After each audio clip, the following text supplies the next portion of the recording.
It's unmuted. I think Kelly's ready. Ready. All right. I call it recess Lee County Zoning Board of Appeals hearing on petition number 20-1557. ESW Devco LLC petition for a special use permit to construct a wind energy system in portions of May and East Grove Townships here in Lee County. In case you interested parties, you are not joining us presently on Zoom and are scrambling to find a way or remember a way to get on Zoom. The Zoom meeting ID is 915-3923-9154, and the password is 209840. If you want to just watch and listen to us all on YouTube, you can go to your computer or your cell phone, you can use your browser and go to www.youtube.com. In the search bar, type Lee County IL, short for Illinois, IL, Zoning Board of Appeals, space between each word. No need to be concerned with upper or lower cases, and find the session date should pop up. Pick the one, highlight the one you want, and there we are. If you need technical assistance for any of the above, you can feel free to call 815-973-3449. First order of business is always taking stock of who's present. I note the chair of the Zoning Board of Appeals, Mr. Forster, is present, as is the vice chair, Mr. Burrow. Mr. Polk is present. Mr. Hughes is present in person. I note on the Zoom screen that Mr. Pratt is present as well. Present on behalf of the petitioner is its attorney, Mr. Stryker. There are two petitioner's reps in the Old Lee County Courthouse third floor courtroom. Our IT expert Alice is here, so is our court reporter Kelly. I'm here. That makes once again 10 in the actual hearing room, which is the max allowed under the governor's present mitigation protocols for our Region 1.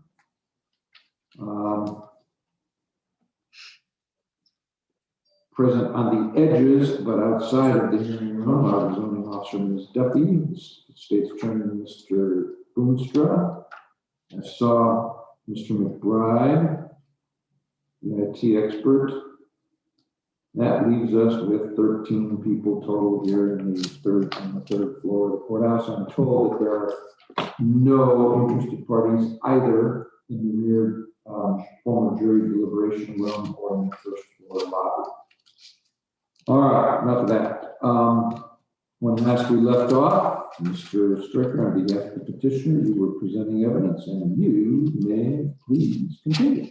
Thank you, Judge, and thank you to the members of the Zoning Board of Appeals and the Lee County staff that are here tonight. We have two witnesses for you this evening. As you know, we've mentioned several times that one of the real benefits that we believe in repowering is that these newer and more modern turbines will be quieter at lower speeds. So tonight we get to hear from the expert, Chris Howell, who's to my right from Burns and McDonald. And also who will be joining us virtually, Aaron Anderson, also with Burns and McDonald. And Aaron has done the shadow flicker study for the project, or for the repowering, I should say, specific to repowering. So I think that you'll find both of their testimony quite interesting. Judge, at this time, I'd like to call Chris Howell. All right, Mr. Howell, you want to step up and raise your, not step up, you can right there, it's fine. Raise your right hand, do you solemnly swear or affirm the testimony you're about to give will be the truth, whole truth, and nothing but the truth? And we've been having people just sit there, it's just as easy. Mr. Howell. But in this facility, just a word of advice, you almost got to swallow the microphone. And it's important because obviously the 10 people here can hear you, but the Zoom people the sound system feeds into that. Mr. Howell, could you please state your name and spell it for the record? Yes, it's Chris Howell, CHRISHOWL. And can you state your current business address? Yes, my business address is 9400 Ward Park Road, Kansas City, Missouri, 64114. And can you state for the members your relevant education?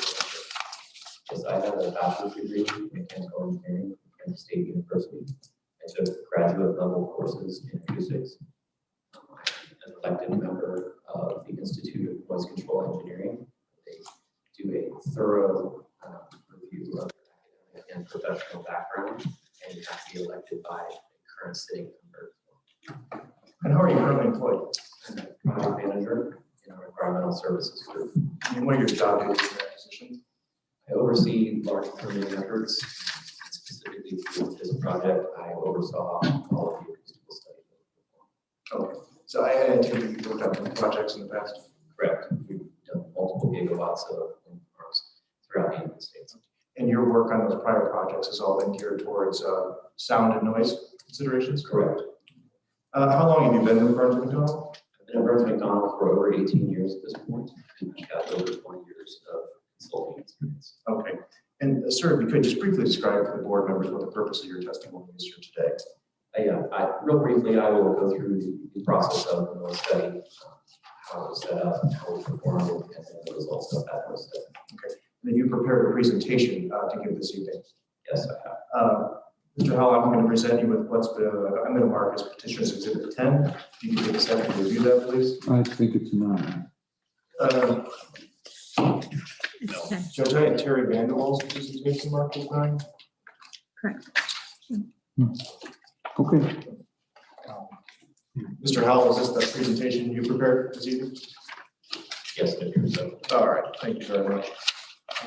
And am I correct, Burns and McDonnell was the entity that assisted the applicant with preparing the overall Lee County SUP application, is that correct?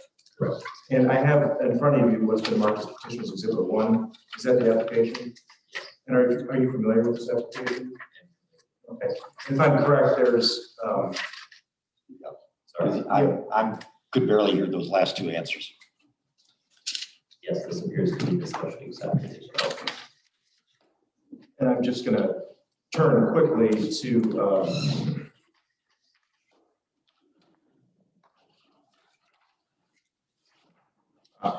section 4.3.12. With regard to that entitled noise levels. Is that the specific section of the application you had input into? Yes, it is.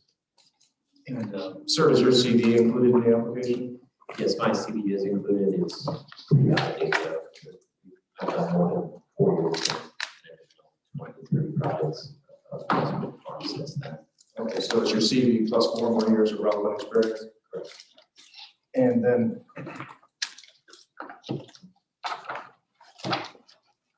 lastly, Mr. Howell, if I could turn your attention to Exhibit J of Petitioner's Exhibit 1. Are you familiar with that, sir? Yes, Okay, and what is that exhibit? that is the sound study that we included. And that's prepared under your supervision? Correct. Thank you, Mr. Howell. At this point, I think it makes sense to turn the presentation over to you, and you can testify off your PowerPoint presentation and brief the board study in which you determine. Thank you. Thank you, everybody. Go ahead, see it. You have to keep your voice up. Yes, sir. So real quickly, I'll just cover an introduction, acoustics overview, sound level criteria for the project, the ambient measurements that were performed, modeling that was performed, parameters that were input into the model, and then the results of the model. All right, so as mentioned, my name is Chris Howell. The information about me there, we've performed acoustical studies throughout the world, all 50 states, over 6 gigawatts of wind farms with over 15 in just Illinois. Burns and McDonnell in general is a fully integrated engineering, construction, environmental consulting firm. We were founded in 1898. We've now currently have almost 8,000 employees. And we're the top ranked power transmission and distribution firm.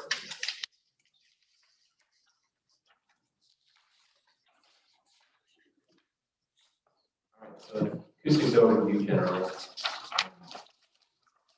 Several terms get thrown out. Sound power level and sound pressure level are both used.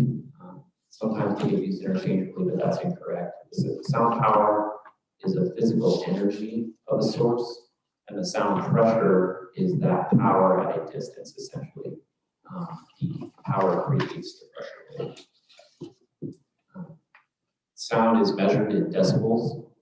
It's measured on the logarithmic scale. And most of the time we talk about A-weighted decibels, which is the human's ear's response to sound. Specifically here in Illinois, we talk about unweighted decibels. So that'll show up in a little bit. Frequency is just the wavelength of the sound. Different sounds have different frequency components, whether it be a transformer hum or a bird buzzing or a dog barking or something like that. They all have individual frequency sound that's identifiable. Most of the time we talk about the equivalent sound level, LEQ, which is the average sound level over a time period. It's typically the easiest to measure, quantify.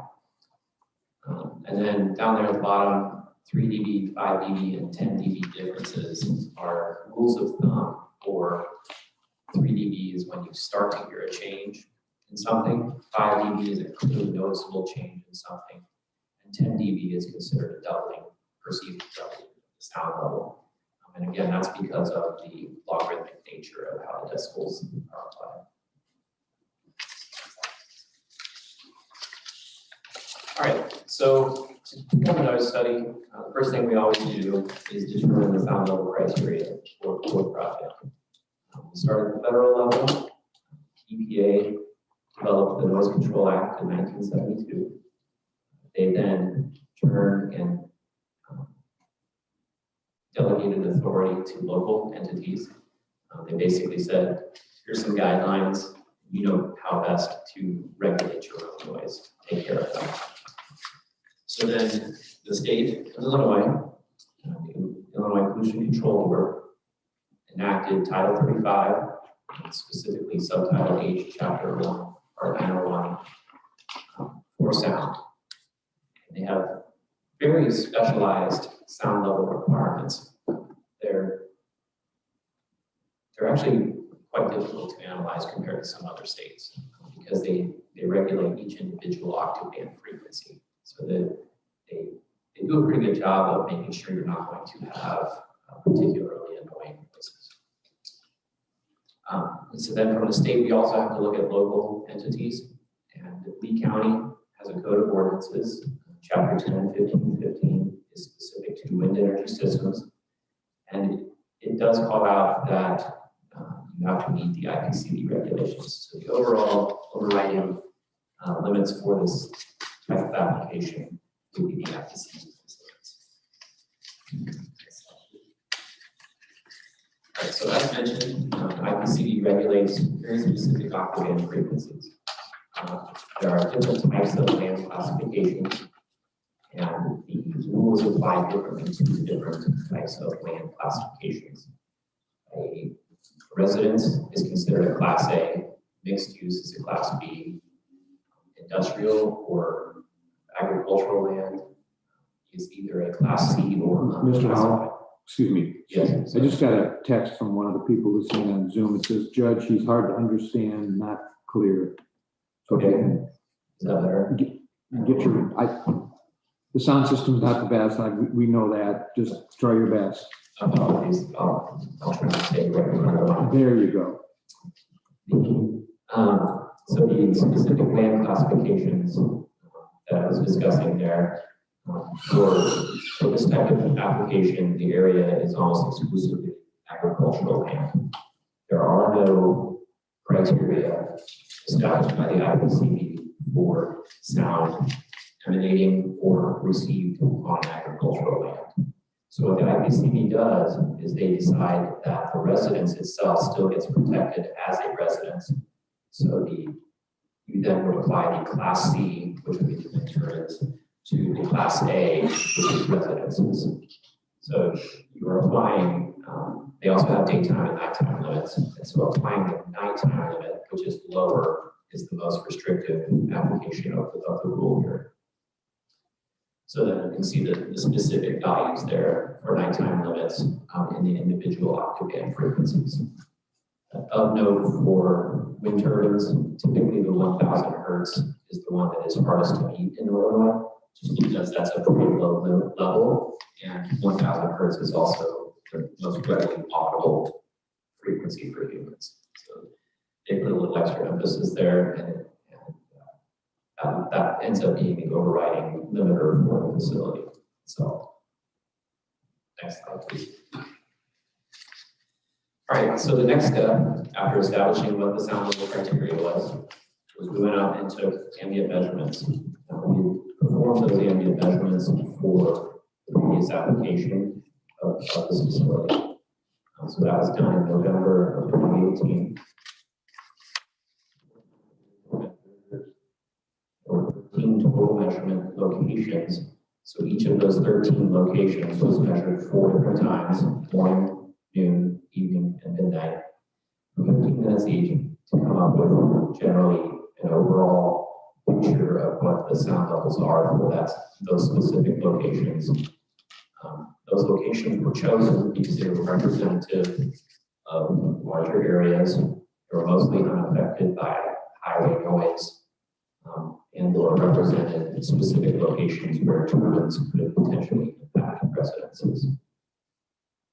You can see there, what's mentioned is the L90 value. That is an exceedance value. So 90% of the time, the sound level exceeded somewhere between 36 and 49 decibels dBA at those residences or at those specific measurement locations. It's a little bit higher than I would typically expect for an agricultural area, but it's pretty common also, depending on what's going on.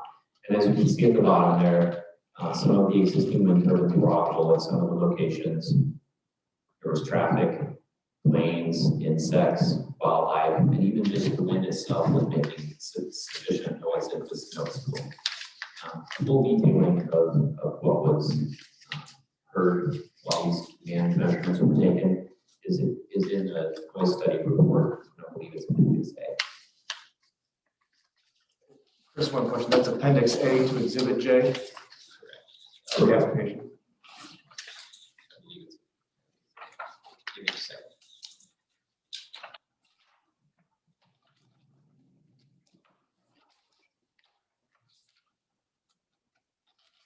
Sorry, it's Appendix B.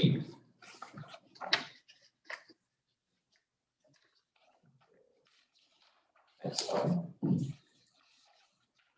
A little bit difficult to see, but the measurement locations that were selected are shown here, as are the wind turbine locations. So you can see captured some operational noise for some of the areas the turbines were off. There was no operational noise, obviously. Pretty good differential of areas measured there.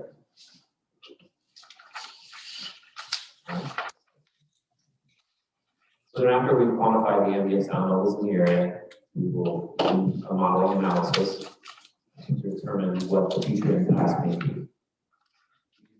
Software called CADNA A is a noise modeling software that's scaled three-dimensional program, pretty high power. It allows us to input a considerable amount of data and come up with contours and specific sound level estimates for discrete locations.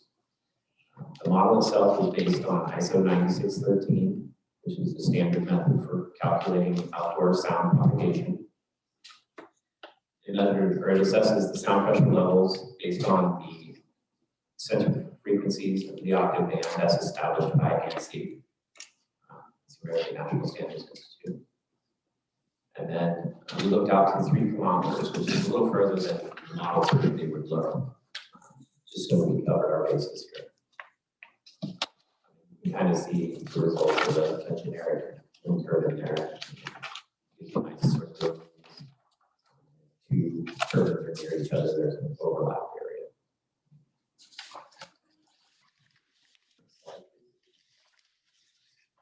So then the specific parameters and inputs for the model, we have 97 GE 2.5116 turbines, 273 receptors, those are occupied residences. We put in USGS digital elevation into the model to account for terrain. And then also we put in ground attenuation. We assumed it was actually semi-reflective, which is pretty conservative for an area like this that is agricultural, because ground is usually pretty soft. So assuming the ground is semi-reflective will give you higher levels in the model than you would typically expect in real life.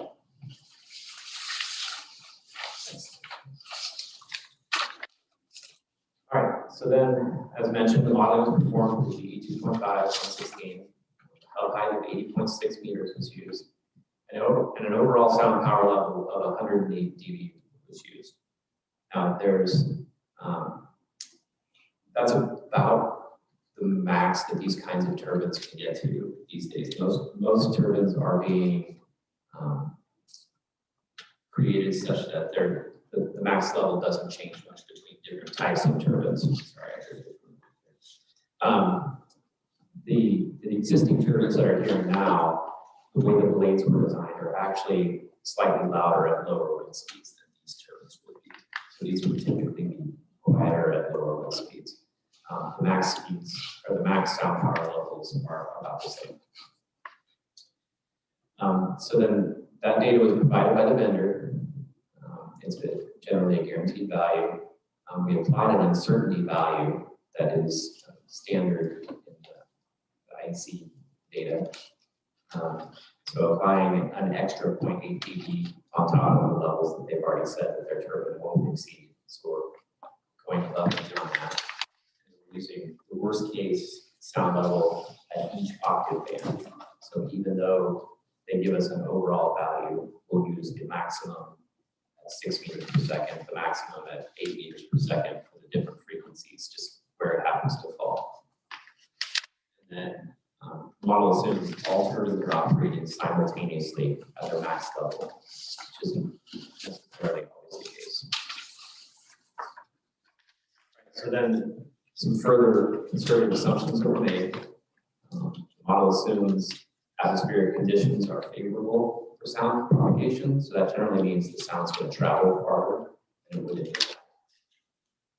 All vegetation was excluded, and so going above even giving the ground semi-reflection, we've excluded all vegetation. Maximum sound propagation, worst case directivity factors were considered. So that basically says that the model assumes every single residence is downwind of every single turbine. So if there's a house between two turbines, it's assuming that the wind is blowing at the house from both directions at the same time. It's a physical impossibility, but the model assumes that to stay conservative. As mentioned, the worst case octave-band levels were used, the uncertainty value was used, all turbines operating at their max level, and then the semi-reflective ground was used. All right. So from there, we look at the results and come out in the first pass, see where we're at, and see if we need to discuss anything with the client. So all of the turbines are modeled at every single receptor, and it's a cumulative value there. So it's not just the closest turbine is modeled at the nearest residence. It's that residence will have all 97 turbines aggregated for a single value, whether the value was 0 from 92 of them, and then 5 decibels, 10 decibels, 20 decibels from other turbines. That value is then logarithmically added together to get a single value for each residence that gives us a total impact from the overall facility. And as mentioned, the model assumes all directions downwind. So then at the logarithmic condition of all of those turbines, because it's logarithmic, 35 plus 35 does not equal 7. 35 plus 35 would equal 38, because it's based on power. And then, as mentioned earlier, impact at 1,000 hertz is generally what determines compliance in Illinois. The model value would need to be at or below 41 decibels, or some other noise waiver agreement would need to be in place with the residences of those.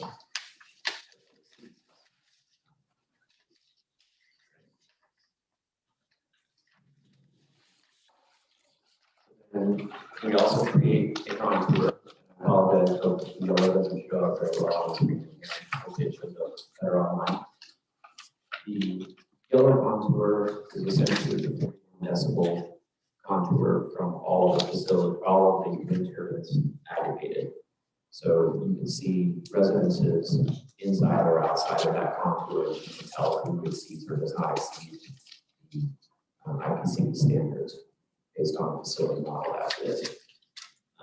There is a detailed listing in Exhibit J, Appendix C of the individual values at each frequency and the overall values for every single residence. So then you quickly go through and see how many there are that are close or pass or don't pass. It's also detailed in there who is currently participating or not participating. And as I understand, waivers are being sought. They don't have waivers. Chris, if I could ask you a couple of questions based on your presentation. Sure. If you could, describe for the board members generally, how does a wind turbine create noise? What type of activity is going on there? What does it sound like?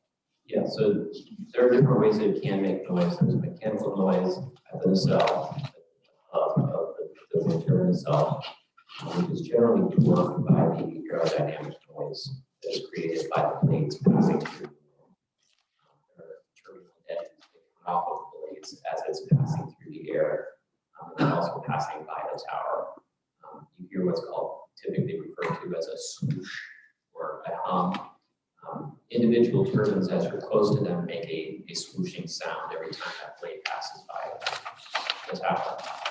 However, the further away you get and the more turbines that are operating, it generally blends into the wind or becomes an overall, the swoosh goes away and you just get a hum.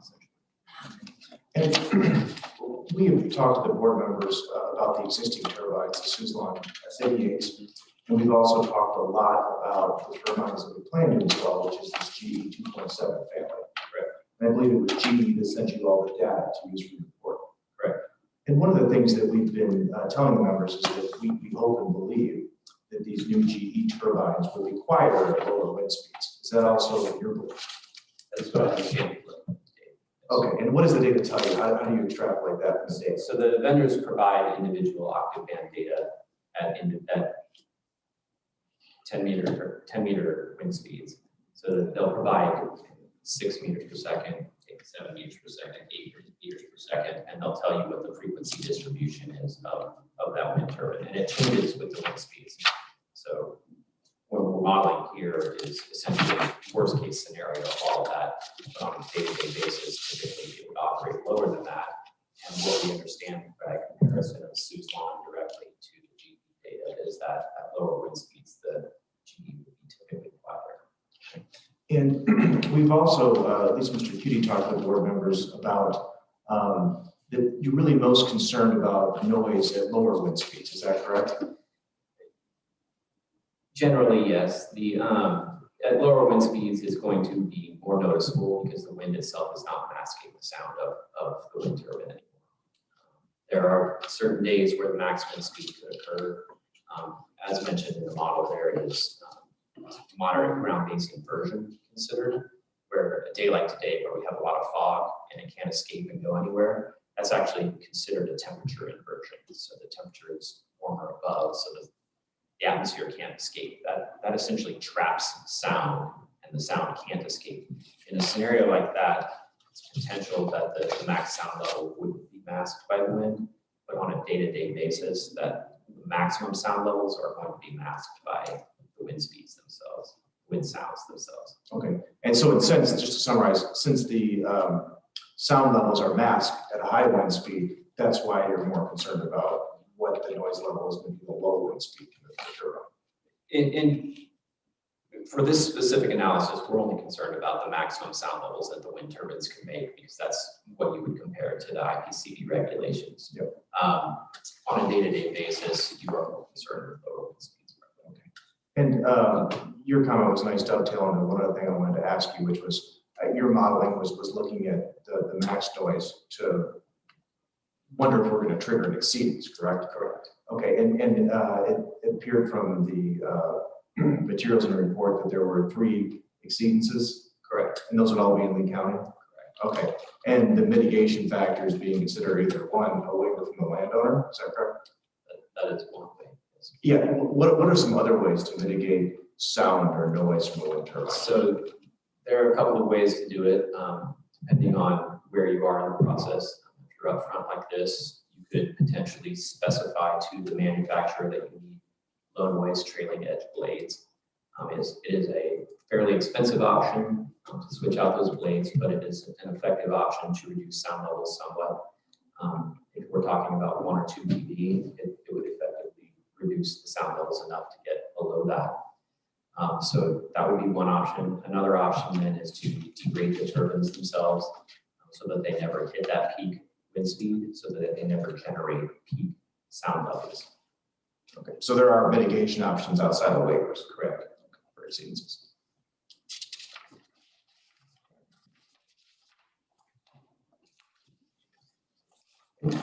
Could you talk to the board members about the Illinois Pollution Control Board regulations? Where is the noise or sound level measured from under the Pollution Control Board regs?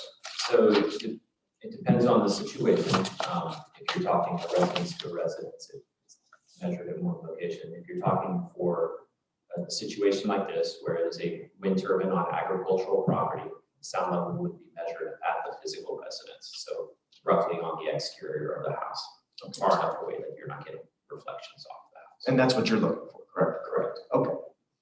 All right. So in summary, the 3 exceedances that were noted, those are worst case scenarios with the data inputs. Correct. And there are either waivers or other mitigation efforts that can be looked at. I do believe so, yes. Thank you, Judge. That's all the direct questions we have for this one. All right, questions, this witness, Mr. Moonstruck. Door. Nothing.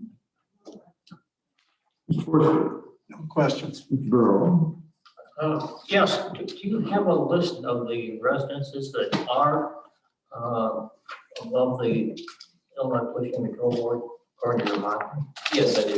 I probably talked through it really quick. Of Exhibit J, there's a detailed listing of every single receptor. I apologize, this is very small. I can't read them off. How many are there? There's 3 total. Okay.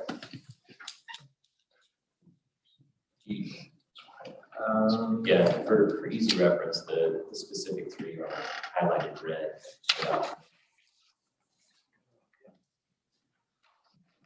And do you know if there's anything been done with those residents? Were they previously having problems with the old wind turbines too? That I do not know. Okay, I'm not privy to the discussions with them. okay, thank you. Mr. Bulkey. No questions. Mr. Hughes. No questions. Mr. Pratt. No questions. About Mr. Montalban? Questions of Mr. Howell? No questions. Okay. I think they covered everybody. All right, thank you. Thank you. Thank you. Usually say step down, but you can step away. Unmask. Thank you. Karen, can you hear us all?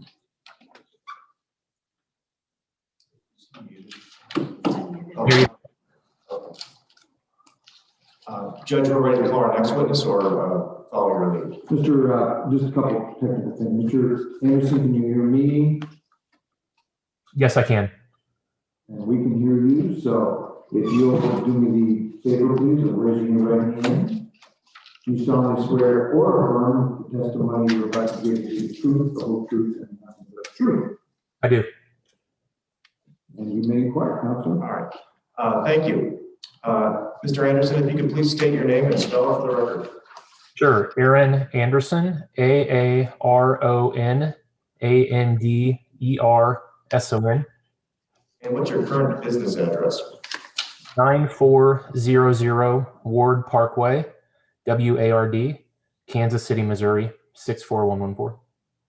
Thank you. And if you could briefly tell the board members what your relevant educational history is. Sure. I have a bachelor's degree in physics. I have a bachelor's degree in mechanical engineering, and I have a master's degree in engineering management. How are you currently employed? I'm the director of renewable energy at Burns & McDonnell. And how long have you been in that position? Almost 14 years. And what's your job duties in that position? I perform technical engineering and financial analyses of renewable energy projects. And Mr. Anderson, we're here tonight to talk about the repowering of the Big Sky Wind Farm. Have you been involved with that process? I have. Okay, and could you tell the board members what involvement you had? I performed the shadow flicker study for the repower. Okay, and was that shadow flicker study included with the special use permit application that Burns and Mac put together for Lee County? Yes, it was. Okay. And is your curriculum vitae included in that application? Yes, it is. Okay, and is that document up to date? Yes, it's current. Okay. Then at this point, Mr. Anderson, let me ask you if you prepared any presentation to make this evening? I have. Okay, and I think we're going to put that up on the web. I'm going to mark your paper copy of your presentation as Petitioner's Exhibit 11. Got it.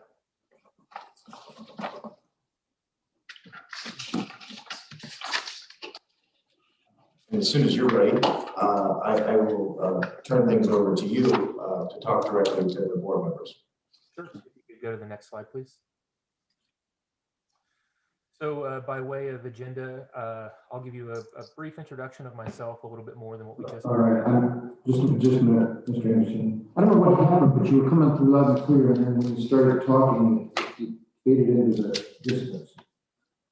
Okay, I'll try to talk a little bit louder and let me know. Or turn up your mic if it's got a volume control. Hold on, let me see if it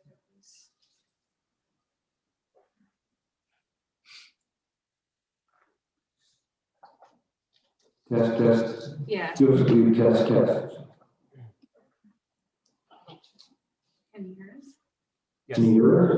Yeah, sorry. Test. It's still pretty low. Does your mic have a volume control on it?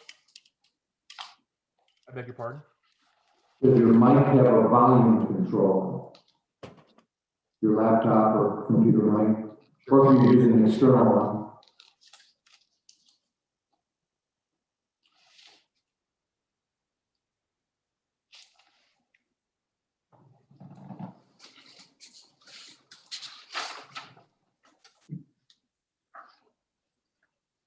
Okay, any better? No, you're gonna have to really keep your voice up.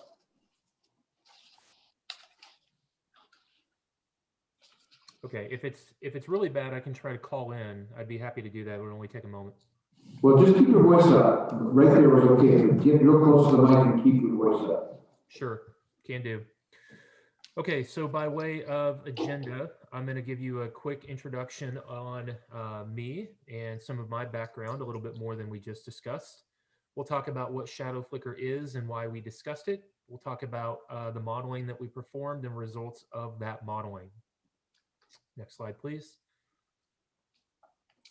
Ms. Duff is giving a signal. She can't even hear.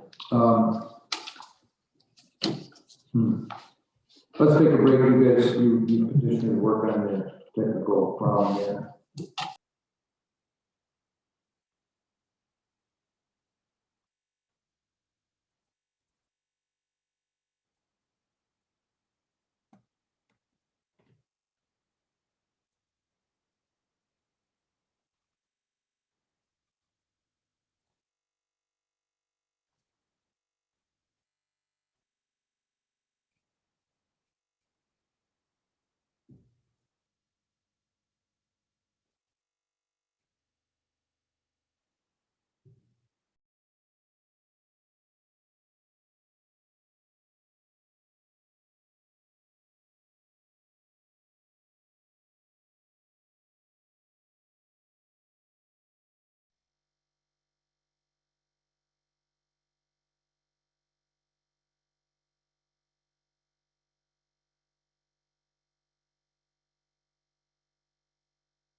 Hi, Dave. Can you guys hear me in the background at all?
Back to square one.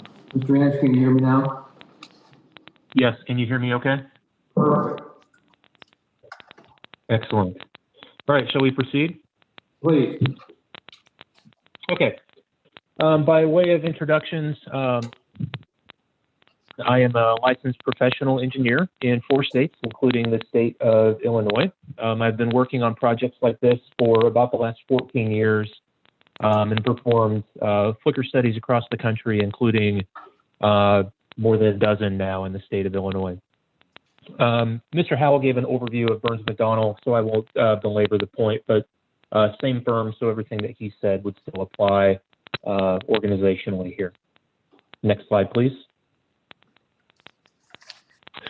Okay, let's talk about what shadow flicker is. So shadow flicker is simple. Shadow flicker occurs when wind turbine blades pass in front of the sun, creating a shadow. But there are several important requirements or characteristics for it to constitute shadow flicker and not just a shadow. Number one, it has to be a sunny day, because without the sun, you generally cannot have perceptible shadows that occur. The turbine has to be in operation, meaning the blades are rotating. Otherwise, it is not shadow flicker. It is just a shadow. Third, there cannot be any obstructions in between the wind turbine and the thing receiving the shadow. So in this case, that thing receiving it would be something like a house or a residence. And an obstruction would be something like a hedgerow, a barn, a silo, or some other obstacle that would prevent the shadow from being cast from the turbine onto that receptor. And then finally, the receptor, in this case, the residence or the house, would have to be in the line of sight. So in the photo, you can see that the shadow that's being cast is being cast in a very specific direction. If we were facing north here and that residence was to the east, it would not be possible for shadow flicker to occur. So each of those 4 things has to happen in order for shadow flicker to take place. What you'll see here in a bit is that shadow flicker is most common during very specific seasons and times of the day. You'll see in the calendar that I'll show you in a moment. The seasons are typically spring and fall. The reason is that the sun tends to rise and fall in different parts of the sky geometrically. And then in different parts of the day, it's typically most prevalent early morning or late afternoon. The reason being that when the sun is first coming up in the morning, it casts much longer shadows than in the middle of the day where it's directly overhead and the shadow is straight below. So you have more opportunity for shadow flicker to occur in those scenarios. Next slide, please. Looking at the ordinance, there are a few important things to note. First, shadow flicker is not regulated at the federal level. Shadow flicker is also not regulated at the state level in the state of Illinois. Within the 2 counties that this project exists within, Bureau and then Lee, of course, in this instance, there are no specific regulations in place that govern the amount of shadow flicker that can occur. which is fairly typical for what we see across different ordinances throughout the country.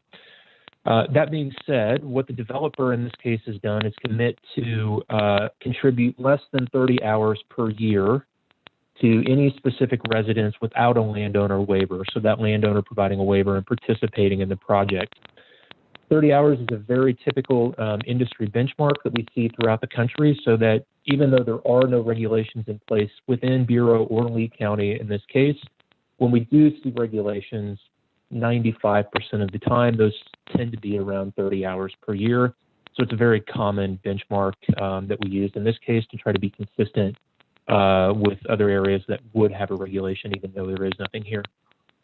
Next slide, please. Okay, so the next few slides will run through the modeling exercise that was performed. So the modeling was done with a software package called WinPro. This is a simple screenshot from WinPro to show some of the inputs and complexity of the model. But what it does at a very simplistic level is it takes the sun and it models its path over every minute of every year and projects where the sun will shine, where the turbines are at, and where the shadow would be cast during each individual minute.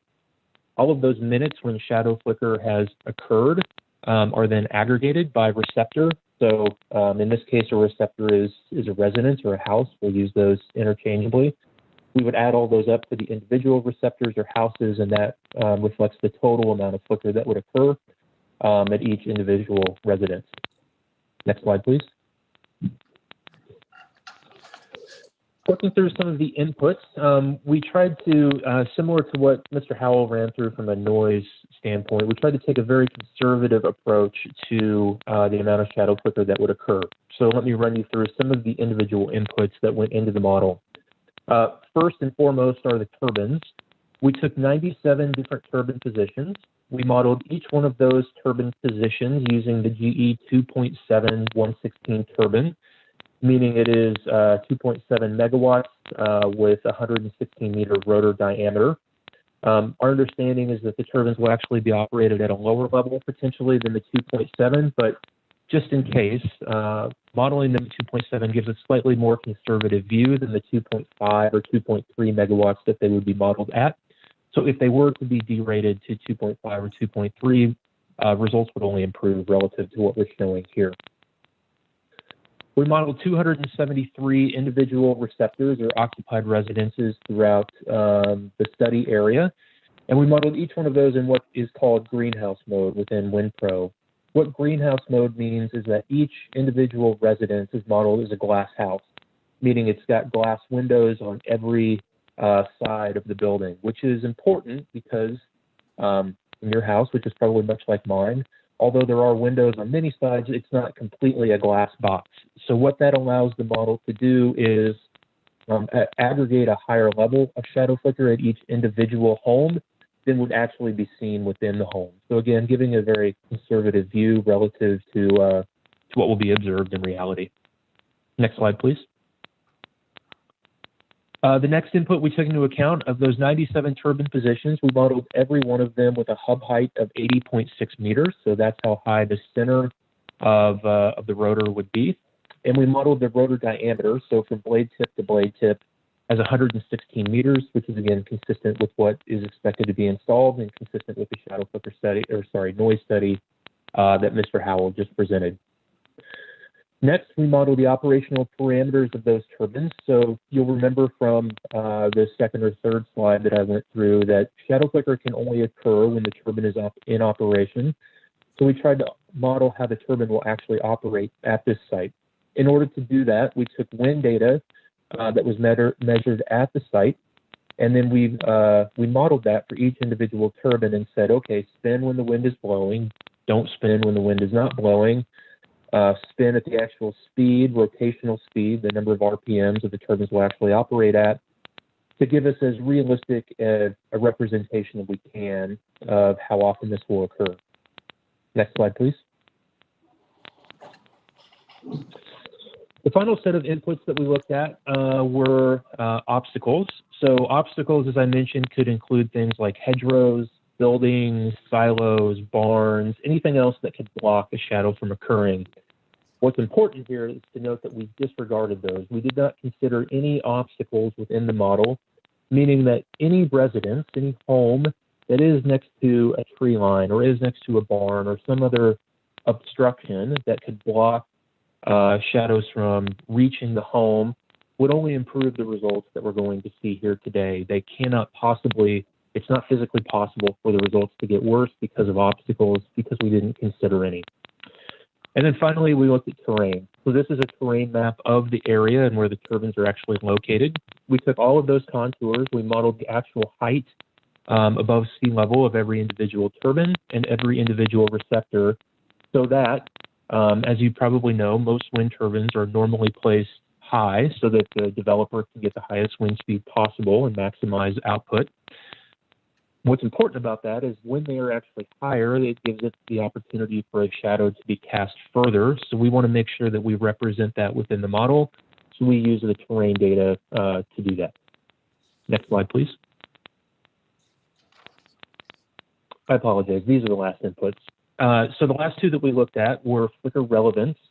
So as you can appreciate, a shadow can only be cast so far. There is not an indefinite distance that a shadow can go. At some point, it becomes imperceptible, indistinguishable from the environment around it. The input or the assumption that we use for that is 10 rotor diameters. So you'll remember here that we used a rotor diameter of 116 meters, blade tip to blade tip. We multiply that by 10, which is 1,160 meters, or almost a mile, and we say that a shadow can be cast that far. Anything beyond that, the assumption is that the shadow would become imperceptible and indistinguishable. You wouldn't be able to see it in the environment around it. And then last but not least, we look at the environment. So we assume that the sun has to be at least a few degrees above the horizon, because otherwise it wouldn't cast enough light for a shadow to occur, and that a certain amount of obstruction, is occurring on the blades to allow an actual distinguishable shadow to happen. Next slide, please. Okay, so after all of those results are input and aggregated into the WindPro model, we are able to present the results both visually and numerically. So on the right is an example of the visual output that would occur from the model. And what we see is this butterfly-looking shape. So if you see turbine 88, for example, there at the right, it creates longer contour lines to the southwest, to the southeast, northeast, and northwest. The reason being, as the sun rises in the east, it's actually a little more to the southeast in certain times of the year, meaning the shadow would be cast to the northwest. The same when it sets in the southwest, and so on and so forth. So as we work through the seasons, we see longer shadows in different directions, and that allows higher amounts of shadow flicker to accumulate at each of those directions. Meaning that a house, for example, directly north of a turbine that's actually a little bit closer may actually experience lower shadow flicker than one to, say, the northeast, where those shadow flicker lines start to get a little bit longer. The point is the flicker impact varies greatly depending on where the turbine is at relative to where the house is at directionally. Next slide, please. And then this is another example of the visual output that we can get. So this is for receptor 4, which you can see within, I believe it's Appendix C of the results. And what this shows us is the amount of shadow flicker that occurs and the times of day and times of year that it occurs at this individual receptor, number 4. What you can see, and it may not show up very well for you, is a blue blob kind of there at the bottom of the screen. And what it shows is that that blob starts in around mid-May and ends in roughly the end of July or very early August. What that means is that's the only period of time, is that roughly 2.5 month period, that's the only period of time over the entire year that shadow flicker would occur at that receptor. And just as importantly, the shadows are only occurring from roughly 6 a.m. to 6:45 a.m. In the morning. So there is no shadow flicker at this house during the afternoon, during the winter. It's simply during the summer months here and only in the early morning. So despite what the overall flicker total may be at this receptor, it doesn't happen throughout the course of the year. It only happens during very specific, very predictable periods of time. Next slide. Finally, here's a summary of the overall results. So the top table here shows the full project. This is both Bureau and Lee County. And what you'll see here is that we modeled 97 turbines, 273 receptors. Of those 273 receptors, 102 of them, or a little more than a third, had no shadow flicker at all that occurred, so 0 hours per year. And only 26 of those 273 had more than 30 hours per year, which was that typical industry benchmark that we mentioned at the beginning. Specifically within Lee County, 51 of the 97 turbines are expected to be within Lee County. Only 16 of the 273 total receptors are within Lee County and experience more than 30 hours of shadow flicker per year. But again, the developer has said that any of those that are not participating in the project, they will work with that landowner and seek a waiver for that exceed. Next slide, please. This shows one more graphical representation of shadow flicker. So this is the entire project. Each of those very small, I'm sure on your screen, yellow dots are a turbine. You can see the red and then blue and then lighter shades from their contour lines that go out from those turbines. Those are the shadow flicker lines. So each one represents a certain number of hours per year out to 0 once it gets to the very dark blue line at the outer boundary. And each individual home is then represented by its as a purple dot. It's actually a house on the map if you look closely. So if you are interested, you can zoom in there and see where the individual receptors are and how much flicker accumulates at each. Next slide. Finally, there are ways that shadow flicker can be mitigated. So because it's, and that's true because it is, again, very predictable and occurs at very known, predictable times of year. So there are a number of ways that mitigation can happen. Some typical ways that we see, and this varies from place to place. Blinds and curtains installed on homes can, of course, prevent flicker from getting into a house. Installing awnings on the outside of a home, accounting for trees and vegetation that already exist, accounting for other obstructions such as barns, hedgerows, silos, and other things that we mentioned that already exist. That will help block shadow flicker from occurring at residences in many cases. And then finally, the operation of the turbine itself can be regulated to control the amount of shadow flicker that happens as well, if required. So that is an overview of the analysis that was performed. I'm happy to take any questions anyone may have. Judge, I have questions. Mr. Anderson, this is Dave Strider. Am I correct to say that there was a shadow flicker analysis report that was prepared for the Lee County SUP application for Lee County? I beg your pardon, Dave. I'm having a hard time hearing you. I said, am I correct to say that there was a shadow flicker analysis prepared by Burns McConnell that was included with the Lee County SUP application for Mr. Tower? Yes, it was. Okay, was that prepared under your supervision? Say again, I'm sorry. Was that report prepared under your supervision? Yes, it was. Okay. And what you've given us tonight is a summary of that report, correct? Yes. And all the detailed analysis and backup data can be found in the report that was submitted with the application? Correct. Okay. And just so I'm clear in my mind, the 30 hours per year, or not to exceed 30 hours per year, shadow flicker criteria that you referenced, that's a voluntary level, is that correct? Yes. Okay. It's also a level that many wind farms, at least across Illinois, voluntarily hold themselves to, is that correct? Correct. Okay, and that's where you arrived at that, one. Can you repeat that one? I'm sorry. Oh, just the 30, no more than 30 hours per year for any one receptor of shadow flicker. That's basically become an industry standard in Illinois for projects to voluntarily hold themselves to, correct? Correct. Okay. I have no more questions, Mr. Anderson. Questions of Mr. Anderson, Mr. Boonstra. Thank you. Ms. Duffy? Mr. Forster, No questions. Mr. Burrow. Yes, Mr. Anderson. In your report, you have the number of receptors in Lee County greater than 30 hours per year at 16. Do you have the number that are participating and non-participating houses, residences in that 16 numbers? Yes, 10 of the 16 were listed as non-participating in the data that the project would be seeking waivers from.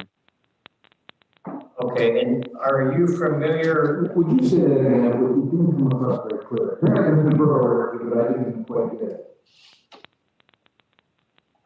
Would you answer the question again, Mr. Mason? Yes, 10 of the 16 receptors in Lee County that were above 30 hours per year were non-participating in the project and would require a waiver under the commitment that the developer Answer the made. question. How many? 10?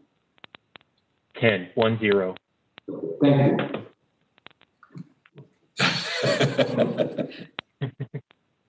Another question then, are you familiar, Mr. Anderson, with what changes this might have been from the previous wind turbine situation before we got more receptors with shadow flicker or less this time? It's roughly the same, slightly less. The modeling approach that we would have presented before was identical. No change at all to inputs, assumptions, methodology, et cetera, other than the turbine layout was adjusted from what we presented in, I believe it was 2018. That would have changed slightly for the number of turbines that were included. Okay, thank you. But if, yeah.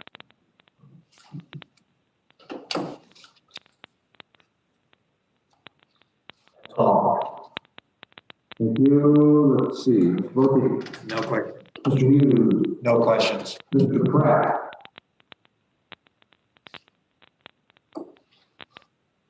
Mike Pratt. Just one quick question. If a non-participating landowner had a 20-hour shadow flicker, he has no recourse. Is that correct? Is that correct? There's currently no plans in place to mitigate below 30, correct? No further questions. Thank you. How about you, Mr. Montalban? No questions. Am I missing anybody? Let's see. Okay, very good. Usually I say you can step down, Mr. Anderson, but you can sign off. Thank you. Thank you. We're going to take a break right now, and then Mr. Montalban, can you still hear me? Yes, I can still hear you. Thank you. You're the, for good or better or for worse, depending on your viewpoint, the only interested party appearing tonight. Will reach the stage where it's your opportunity to present evidence. Do you want to testify, or do you have any witnesses? Could you say that again, please? Sure. I believe, unless he interrupts me otherwise, that completes Mr. Stryker's evidence. Judge, we have the signal interference. Oh, never mind. Yeah. Mr. Montalban, please disregard. Okay. Happy if you want to explore that, but God, ding, ding, ding. But that's not tonight. That's correct, Judge. We've completed our presentation this evening. Okay. Well, Oh, God. I can't do anything about it. So it is. So it goes. All right. Instead of a break, Recess? I gotta find my dates now. Yeah, when did we come back?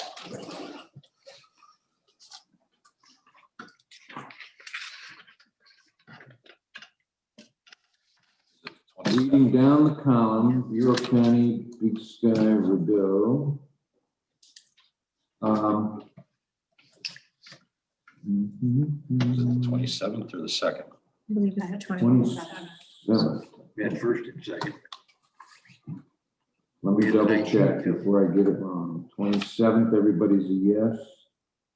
27th, reading across here is a yes. So 6 o'clock, January 27th. Anticipating, without promising, the progress of events, if Mr. Stryker's telling me that at least at this time he intends to have only one more witness, that would open up the floor for interested parties, witnesses, or their own testimony, not their public comment or closing arguments, but testimony under oath subject to cross-examination would be also on that night, the 27th. And then I guess we would move to February 1st. That February 2nd one. Oh, yeah, February 1st. Never mind. But we'll take it a First second. and second. All right. I'll recess then until,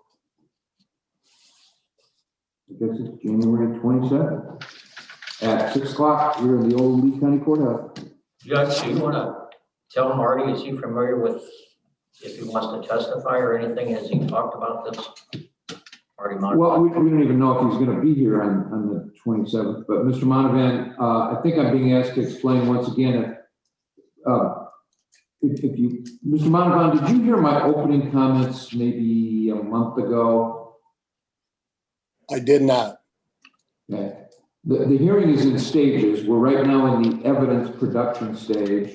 Once the petitioner finishes their evidence, then Ms. Duffy has an opportunity to present the evidence. She has, I suspect, without speaking for her, she may not in this particular case. And then interested parties, which you fit that category, have their chance to present any evidence they have. That's evidence. That means if you want to call a witness, have that witness put under oath and ask questions and have that witness cross-examined by others, that's your opportunity. If you, that includes you as a witness, if you want to testify, you're put under oath, you're cross-examined, but that's just the time to testify about facts.